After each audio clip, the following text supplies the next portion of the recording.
এই জুলাই বিপ্লব পরবর্তী জুলাইকে সবচেয়ে বেশি ধারণ করেছে এবং কাজের মধ্যে মিল রেখেছে। আমরা তাদেরকে প্রতিনিধি হিসাবে আমাদের আগামী সংসদে পাঠাবো। গত 16 বছরে ফেসিবাদের বিরুদ্ধে দীর্ঘ লড়াইয়ে যারা রাজপথে ছিল তাদেরকে আমরা আমাদের প্রতিনিধি বানাবো এবং জুলাই বিপ্লব পরে গত 1.5 বছরে যারা জনগণের পাশে ছিল, জনগণের ক্ষমতা জনগণের হাতে ফিরিয়ে দেওয়ার জন্য যারা রাজনীতি করেছে আমরা তাদেরকে বেছে নেব। সেই জায়গায় আমরা দেখি বাংলাদেশ জামাত ইসলামী এই জুলাই বিপ্লব পরবর্তী জুলাইকে সবচেয়ে বেশি ধারণ করেছে।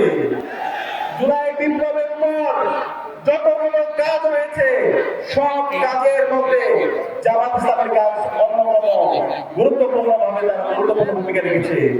জামাত ইসলামের সম্মানিত আমির জামাত ডাক্তার শফিকুর রহমান সকল শহীদ পরিবারের কাছে গিয়েছে, শহীদ পরিবারের কথাগুলো শুনেছে।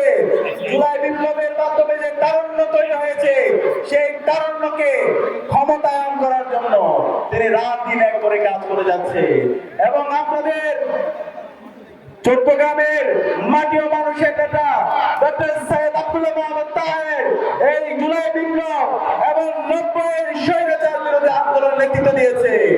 আপনাদের ডক্টর সৈয়দ আব্দুল্লাহ মোহাম্মদ তাহের ভাই শুধুমাত্র এই চট্টগ্রামের নেতা না, তিনি সারা বাংলাদেশের নেতা, তিনি সারা বিশ্বের মুসলিম যুবকদের নেতা। সে কারণে আগামী নির্বাচনে আমরা কি আমাদের নেতা ডক্টর সৈয়দ আব্দুল্লাহ মোহাম্মদ তাহেরকে ব্যাপক ব্যবধানে বিজয় করতে পারবো ইনশাআল্লাহ।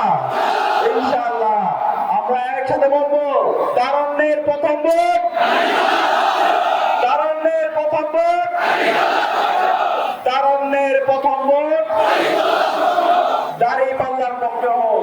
ইনকিলাব জিন্দাবাদ।